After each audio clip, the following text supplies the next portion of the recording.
Hello friends, आज हम discuss करने जा रहे हैं विद्यालय प्रबंधन समिति के बारे में। चलिए देखते हैं विद्यालय प्रबंधन समिति क्या है और इसके बारे में क्या क्या प्रावधान दिए गए हैं। आरटी एक्ट 2009 की धारा 21 के अनुसार विद्यालय प्रबंधन समिति के गठन की बात की गई है और इसके गठन इसलिए किया गया है ताकि विद्यालय की जो भी विकास योजनाएं हैं उनका ग्राउंड लेवल पे इम्प्लीमेंट हो सके और उसमें विद्यालय के विकास में समुदाय की सहभागिता भी निश्चित हो सके। बात करते हैं विद्यालय प्रबंधन समिति की। तो विद्यालय प्रबंधन समिति विद्यालय स्तर पर आरटी एक्ट को लागू करने के लिए स्थानीय प्राधिकार के रूप में कार्य करेगी और बच्चों के लिए निःशुल्क एवं अनिवार्य शिक्षा अधिकार अधिनियम 2009 के अंतर्गत ये हर स्तर पर यानी कि हर विद्यालय स्तर पर इसका गठन किया जाएगा, चाहे वो निजी विद्यालय हो चाहे वो गवर्नमेंट विद्यालय हो। बात करते हैं इसके उद्देश्य की कि इसका गठन क्यों किया गया। तो बच्चों के निःशुल्क एवं अनिवार्य शिक्षा अधिकार अधिनियम 2009 के अंतर्गत जो लक्ष्य प्राप्त किए गए थे उनकी प्राप्ति को सुनिश्चित करने के लिए इसका उद्देश्य किया गया और ये ध्यान देने के लिए कि जो लक्ष्य निर्धारित किए गए हैं वो ब्लॉक व जिला स्तर पर कितने अचीव हो पाए हैं और नहीं हो पाए हैं, इसका मॉनिटरिंग करने के लिए भी इसका गठन किया गया। प्रारंभिक शिक्षा के सार्वजनिकरण हेतु राष्ट्रीय शिक्षा नीति पर बल देने के लिए नामांकन, ठहराव एवं भौतिक उपलब्धि के लक्ष्यों की प्राप्ति की सुनिश्चित करना भी इसका उद्देश्य था।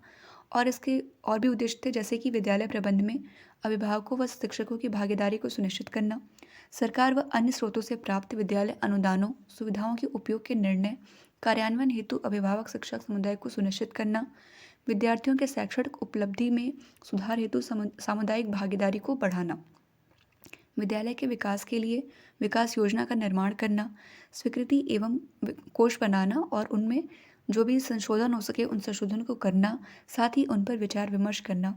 शिक्षा विभाग के अंतर्गत संचालित बाहरी सहायता प्राप्त परियोजनाओं, केंद्र सरकार, राज्य सरकार के वित्तीय सहयोग से संचालित सर्व शिक्षा अभियान के अंतर्गत विद्यालय के विकास, भवन निर्माण, मरम्मत, रख रखाव आदि के लिए दिशा निर्देश जारी करना और उसको सुनिश्चित करना। विद्यालय विकास एवं प्रबंधन हेतु सामुदायिक सहभागिता को सुनिश्चित करते हुए समुदाय में विद्यालय के प्रति स्वामित्व की भावना को जागृत करना, ये सारे विद्यालय प्रबंधन समिति के गठन के उद्देश्य थे। आगे बात करते हैं विद्यालय प्रबंध की संरचना, ये कैसे बना। तो इसके मुख्य दो अंग होते हैं, विद्यालय प्रबंध समिति की साधारण सभा और कार्यकारिणी सभा। विद्यालय प्रबंध समिति की साधारण सभा में निम्न सदस्य होते हैं, जिसमें कि संबंधित विद्यालय के अध्ययनरत प्रत्येक विद्यार्थी के माता पिता होते हैं या उनके संरक्षक होंगे, संबंधित विद्यालय के प्रत्येक अध्यापक प्रबोधक होंगे, साथ ही संबंधित कार्यक्षेत्र में निवास करने वाले निर्वाचित जनप्रतिनिधि, जिला प्रमुख, प्रधान, सरपंच, नगर पालिका अध्यक्ष, पंचायत समिति सदस्य, वार्ड पंच, ये लोग होंगे। साथ ही इसमें ये चीज़ ध्यान रखना है कि समिति की कार्यकारिणी समिति में निर्वाचित या मनोनीत 6 सदस्य होंगे जो उपरोक्त में शामिल न हो। यहाँ एक और बात कही गई है कि कार्यकारिणी समिति का अध्यक्ष, उपाध्यक्ष व सदस्य सचिव साधारण सभा के सदस्य, उपाध्यक्ष व सदस्य सचिव ही होंगे। यानी कि साधारण सभा और कार्यकारिणी सभा दोनों के जो अध्यक्ष होंगे वो सेम ही होंगे। इनकी सदस्यता की समाप्ति कैसे होगी उस पर बात करें तो अगर किसी सदस्य की मृत्यु हो जाती है तो समाप्त हो जाएगा। अगर वो खुद से त्यागपत्र दे देता है तो उस सदस्य की सदस्यता समाप्त हो जाएगी। साथ ही निर्वाचित सदस्यों के निर्वाचित नहीं रहने पर, विद्यार्थी के विद्यालय छोड़ देने पर उसके माता पिता यानी कि संरक्षक की सदस्यता स्वतः ही समाप्त हो जाती है और पदेन सदस्य के पद पर न रहने पर भी उसकी सदस्यता समाप्त हो जाती है। आगे बात करते हैं विद्यालय प्रबंधन समिति की आम सभा की बैठकों की। तो विद्यालय प्रबंधन समिति की साधारण सभा में प्रत्येक वर्ष जुलाई से मार्च तक 3 बैठकें अर्थात 3 माह में एक बैठक अनिवार्य होगी, लेकिन आवश्यकता पड़ने पर बैठक सदस्य कभी भी बुला सकते हैं। कोरम के लिए 25% का होना ज़रूरी है और बैठक की सूचना 4 दिन पहले देना ज़रूरी है। साथ ही 2 दिवस पूर्व सदस्य सचिव द्वारा भी दिया जाना आवश्यक है। कोरम के अभाव में 7 दिन के बाद फिर से उसी जगह पे दूसरी बैठक हो सकती है और जब दूसरी बार 7 दिन के बाद जब बैठक होगी तो उसमें कोरम पूरा करना आवश्यक नहीं है, यानी कि जितने सदस्य उपस्थित होंगे उन्हीं के बिहाफ पे फिर आगे कार्य हो सकता है। विद्यालय प्रबंध समिति की आम सभा समिति का वार्षिक बजट अनुमोदित करेगी तथा पिछले साल जो भी कार्य किए गए हैं उनकी वो समीक्षा करेगी। साथ ही इसमें वो विद्यालय विकास की योजना बनाने में जो भी अनुदान मिला है उन सबों पर विचार विमर्श करेगी। बात करते हैं इनके अधिकार और कर्तव्य की। तो विद्यालय के परिचालन व्यय मद में आय व्यय में अंतर होने पर स्वयं अपने सदस्यों में से वह सामान्य जनता एवं अन्य दाताओं से वो आर्थिक सहायता प्राप्त करेगी और जो भी उनको अनुदान मिला है उसका किस किस चीज़ में उनको यूज करना है विद्यालय के, उस पर वो विचार विमर्श करेगी, निर्णय लेगी और कार्यकारिणी द्वारा किए गए कार्यों की समीक्षा करेगी और कार्यकारिणी समिति को सुझाव देगी। नेक्स्ट बात करते हैं दूसरे अंग की। जो दूसरा अंग है वो है विद्यालय प्रबंधन की कार्यकारिणी समिति। तो विद्यालय का कार्य सुचारू रूप से चलाने के लिए कार्यकारिणी समिति होगी। इसमें से न्यूनतम 3/4 सदस्य अर्थात 11 माता पिता या संरक्षकों में से होंगे, बाकी 4 जो होंगे वो पदेन या मनोनीत होंगे। कार्यकारिणी के सदस्यों में 50% महिला होना आवश्यक है। कार्यकारिणी समिति में माता पिता या संरक्षक सदस्यों का निर्वाचन प्रत्येक वर्ष के प्रारंभ में नामांकन प्रक्रिया पूर्ण होने पर 14 अगस्त से पूर्व ही साधारण सभा द्वारा कर दिया जाएगा। आगे बात करते हैं विद्यालय प्रबंध समिति के सदस्य कैसे होंगे। तो इनका जो एक अध्यक्ष होगा, अध्यक्ष का चुनाव जो होगा वो समिति की आम सभा द्वारा माता पिता व संरक्षक के सदस्यों में से कार्यकारिणी समिति सदस्यों का चुनाव करेगी और कार्यकारिणी के सदस्य द्वारा अपने में से अध्यक्ष का चुनाव होगा। उपाध्यक्ष जो होंगे वो समिति की आम सभा द्वारा माता पिता या संरक्षक में से ही किसी को बनाया जाएगा और कार्यकारिणी के सदस्य द्वारा अपने में से ही उपाध्यक्ष का चुनाव होगा। सदस्य जो होंगे वो 9 सदस्य होंगे जो कि आम सभा द्वारा माता पिता या संरक्षक सदस्यों में से कार्यकारिणी समिति हेतु निर्वाचित सदस्य, जिसमें से कम 50% जो है वो महिला होगी और उसमें भी 2 अनुसूचित जाति, 1 पिछड़ी जाति का सदस्य होगा। जो पदेन सचिव होगा वो 1 होगा और वो जिस जगह पर विद्यालय स्थित है उसका वार्ड पंच या निर्वाचित सदस्य होगा। पदेन सदस्य सचिव जो होगा विद्यालय प्रधानाध्यापक या अगर वो नहीं है तो उसके स्थान पर वरिष्ठ अध्यापक होगा, यानी कि जो सचिव होगा वो विद्यालय का प्रधानाध्यापक होगा। एक पदेन अध्यापक की भी ये इसमें बोला गया है। तो विद्यालय के अध्यापकों द्वारा समिति हेतु मनोनीत निर्वाचित एक महिला पुरुष अध्यापक यहाँ पे पदेन अध्यापक होगा। और इसमें एक छात्र की भी बात की गई है। पदेन एक छात्र होगा जो विद्यालय द्वारा मनोनीत छात्र छात्रा या शिक्षाविद होगा। ये सारे इसके निर्वाचन या चयन प्रक्रिया में शामिल होंगे। आगे बात करते हैं विद्यालय प्रबंध समिति की कार्यकारिणी समिति की पदाधिकारियों का चुनाव कैसे होगा। तो विद्यालय प्रबंधन समिति की कार्यकारिणी का गठन निम्नलिखित सदस्यों की सहायता से एवं निम्न विधि से होगा। ये विधि क्या है। तो कार्यकारिणी समिति अपने अध्यक्ष तथा उपाध्यक्ष का चुनाव कार्यकारिणी समिति हेतु आम सभा द्वारा निर्वाचित माता पिता द्वारा संरक्षक में से करेगी और ये उपाध्यक्ष और अध्यक्ष होंगे। विद्यालय का प्रधानाध्यापक न होने पर वहाँ उसका जो वरिष्ठतम अध्यापक होगा वो वहाँ का पदेन सदस्य सचिव होगा और अध्यक्ष और उपाध्यक्ष का जो कार्यकाल है वो 2 वर्ष का होगा या तब तक रहेगा जब तक कि वो कार्यकारिणी समिति का सदस्य बना रहे। बात करते हैं कार्यकारिणी समिति के पदाधिकारियों के अधिकार और कर्तव्य की।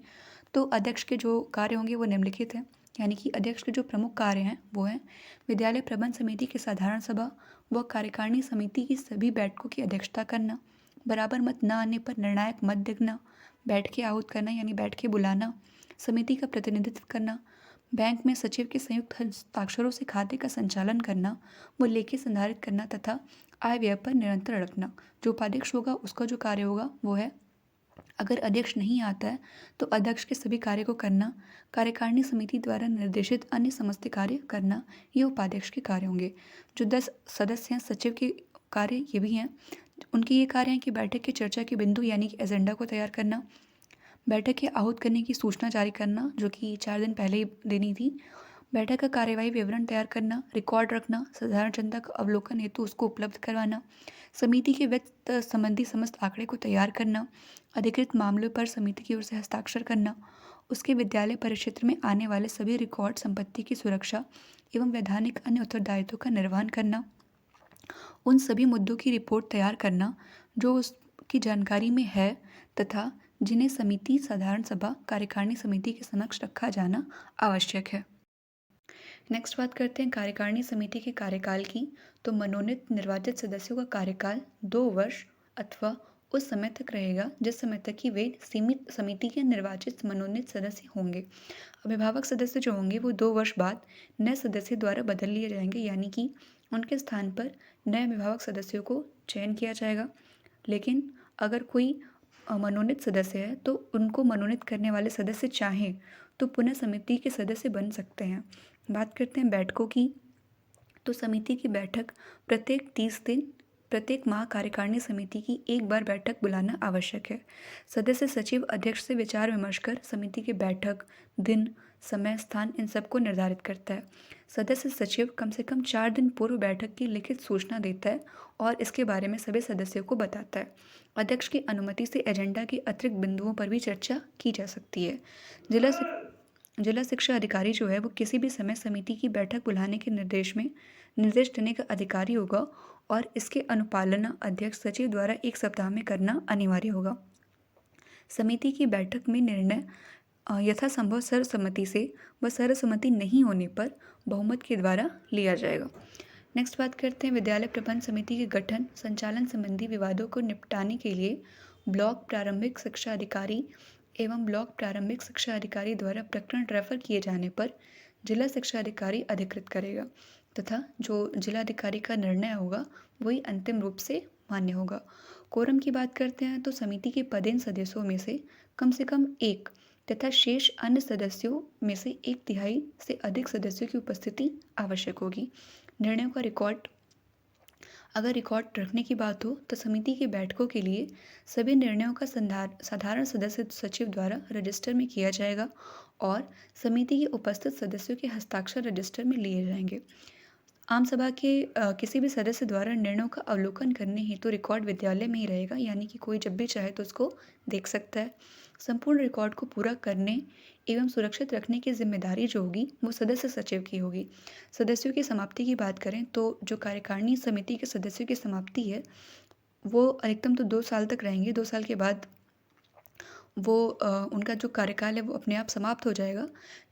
निम्न कारणों के आधार पर कार्यकारिणी समिति के सदस्यों की सदस्यता अपने आप ही समाप्त हो जाएगी अगर लगातार 3 बैठकों में वो अनुपस्थित रहें, किसी कारणवश सदस्य का बच्चा उस विद्यालय का विद्यार्थी ही ना रहे, कानून द्वारा दोषी होने पर, समिति के अंतर्गत आने वाले किसी मुद्दे से संबंधित भ्रष्टाचार में लिप्त पाए जाने पर।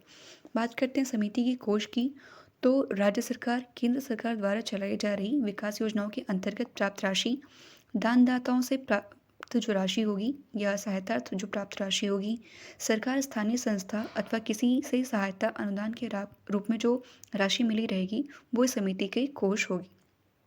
बैंक खाता की बात करें तो समिति का बैंक में अलग से विद्यालय प्रबंध समिति के नाम से खाता होगा। खाता राष्ट्रीयकृत बैंक में ही खोला जाएगा। अध्यक्ष एवं सदस्य सचिव के संयुक्त हस्ताक्षर से, यानी जो सदस्य होगा, जो अध्यक्ष होगा इस विद्यालय प्रबंध समिति का और जो सदस्य सचिव होगा यानी कि जो प्रधानाचार्य होगा या प्राचार्य होगा, उसके माध्यम से ही लेन देन संभव होगा, यानी कि दोनों का संयुक्त हस्ताक्षर उस पर चाहिए तभी भी किसी प्रकार का लेन देन हो सकता है। नेक्स्ट बात करते हैं विद्यालय प्रबंध समिति के कार्य और कर्तव्य की, यानी कि इनके क्या कार्य हैं और क्या कर्तव्य हैं। तो विद्यालय के आसपास में रहने वाले सभी व्यक्तियों को बाल अधिकारों की सामान्य जानकारी देना, विद्यालय माता पिता अभिभावकों एवं संरक्षकों के कर्तव्यों की जानकारी देना, विद्यालय में नियुक्त अध्यापकों के विद्यालय में उपस्थिति होने में नियमितता एवं समय पालन के संबंध में अध्यापकों, माता पिता और संरक्षकों के साथ नियमित बैठकें करना, विद्यालय में पढ़े रहे बालकों की विद्यालय में उपस्थिति में नियमितता, शिक्षा ग्रहण करने का सामर्थ्य, अधिगम में की गई प्रगति की जानकारी हेतु बैठक करना, ये सारे विद्यालय प्रबंध समिति के मुख्य कार्य हैं।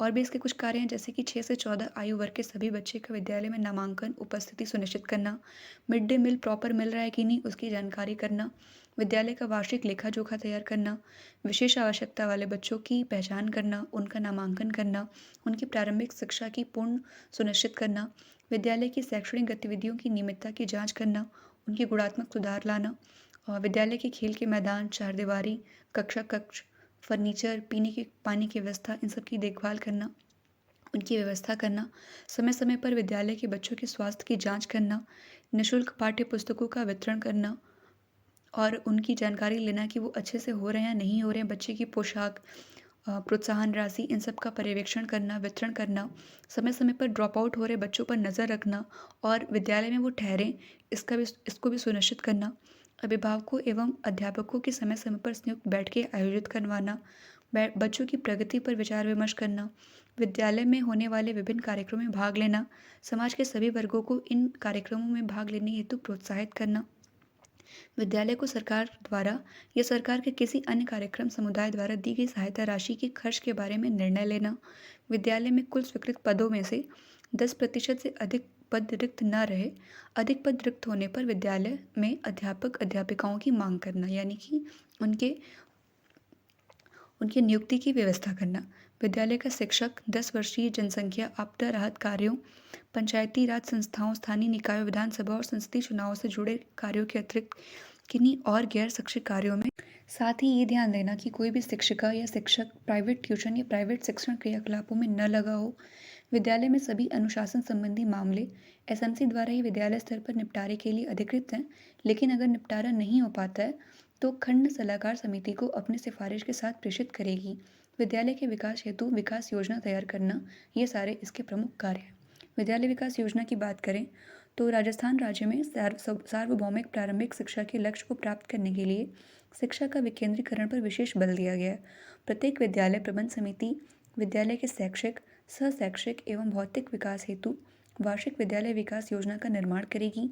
साथ ही विद्यालय विकास योजना के निर्माण पर निम्न बिंदुओं को ध्यान में रखा जाना आवश्यक है, जैसे कि विद्यालय प्रबंध समिति उस वित्तीय वर्ष की समाप्ति से 3 माह पूर्व, जिसमें उसका प्रथम बार गठन हुआ है, एक विद्यालय विकास योजना तैयार करेगी। यानी कि वो पूरा एजेंडा तैयार करेगी कि पूरे साल वो क्या करने वाली है और किस तरह से वो कार्य का संचालन करेगी। उपरोक्त विद्यालय विकास योजना 3 वर्षीय होगी, जो अगले 3 वर्ष की वार्षिक योजनाओं को मिलाकर बनाई जाएगी। विद्यालय विकास योजना में निम्नानुसार विस्तृत जानकारियाँ शामिल की जाएंगी, जैसे कि प्रत्येक वर्ष का कक्षानुसार अनुमानित नामांकन, यानी कितने बच्चे उसमें नामांकन हुआ है, आरटीई द्वारा निर्धारित मान एवं मानकों के अनुसार 3 वर्ष की अवधि के लिए कक्षा 1 से 5 एवं कक्षा 6 से 8 के लिए पृथक पृथक अतिरिक्त अध्यापक, विषय अध्यापक एवं अंशकालीन अध्यापकों की आवश्यकता। आरटी के निर्धारित मान एवं मानकों के अनुसार आगामी 3 वर्ष की अवधि के लिए भौतिक संसाधनों की आवश्यकता। उपयुक्त आवश्यकताओं की पूर्ति हेतु 3 वर्ष की अवधि में वर्षवार अतिरिक्त वित्तीय आवश्यकता, यानी कितनी और पैसे की ज़रूरत होगी, यानी वित्त की ज़रूरत होगी। 6 से 14 आयु वर्ग के ऐसे बालक जिन्होंने अधिक आयु के कारण विद्यालय में प्रवेश नहीं लिया है, अथवा यदि प्रवेश दिया गया है तो उसने अपनी प्रारंभिक शिक्षा पूर्ण नहीं की है, तो उसको उसकी आयु के अनुसार बालकों के समकक्ष रहने के लिए जो भी ब्रिज कोर्स है उनको उपलब्ध करवाना, साथ ही निःशुल्क पाठ्य पुस्तकें, ये सारे दिया जाना।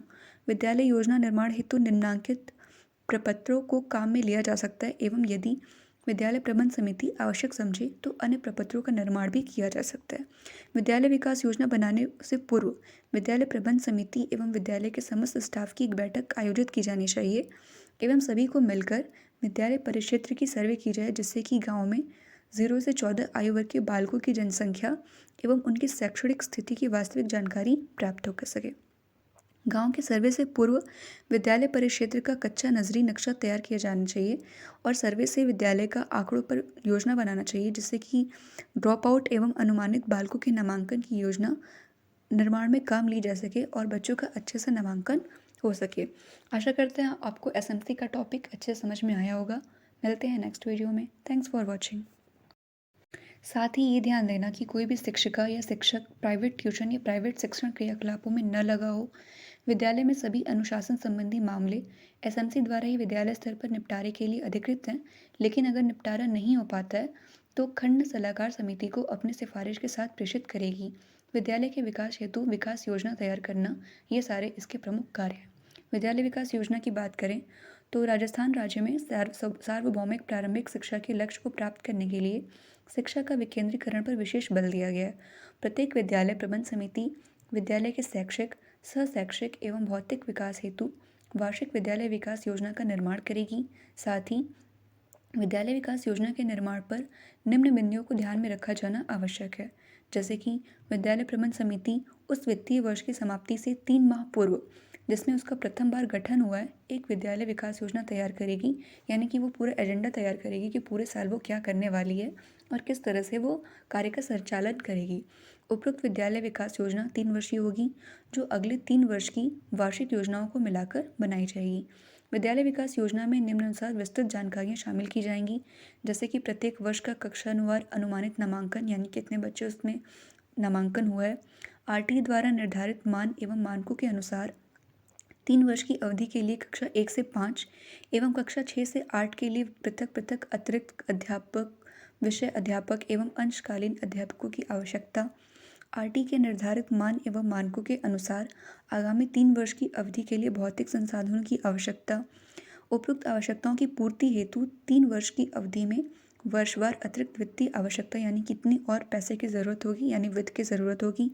6 से 14 आयु वर्ग के ऐसे बालक जिन्होंने अधिक आयु के कारण विद्यालय में प्रवेश नहीं लिया है अथवा यदि प्रवेश दिया गया है तो उसने अपनी प्रारंभिक शिक्षा पूर्ण नहीं की है तो उसको उसकी आयु के अनुसार बालकों के समकक्ष रहने के लिए जो भी ब्रिज कोर्स है उनको उपलब्ध करवाना, साथ ही निःशुल्क पाठ्य पुस्तकें ये सारे दिया जाना।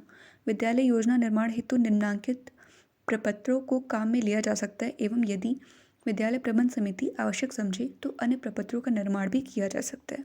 विद्यालय विकास योजना बनाने से पूर्व विद्यालय प्रबंध समिति एवं विद्यालय के समस्त स्टाफ की एक बैठक आयोजित की जानी चाहिए एवं सभी को मिलकर विद्यालय परिक्षेत्र की सर्वे की जाए जिससे कि गाँव में 0 से 14 आयु वर्ग के बालकों की जनसंख्या एवं उनकी शैक्षणिक स्थिति की वास्तविक जानकारी प्राप्त हो सके। गांव के सर्वे से पूर्व विद्यालय परिक्षेत्र का कच्चा नजरी नक्शा तैयार किया जाना चाहिए और सर्वे से विद्यालय का आंकड़ों पर योजना बनाना चाहिए जिससे कि ड्रॉप आउट एवं अनुमानित बालकों के नामांकन की योजना निर्माण में काम ली जा सके और बच्चों का अच्छे से नामांकन हो सके। आशा करते हैं आपको एसएमसी का टॉपिक अच्छे से समझ में आया होगा। मिलते हैं नेक्स्ट वीडियो में। Thanks for watching.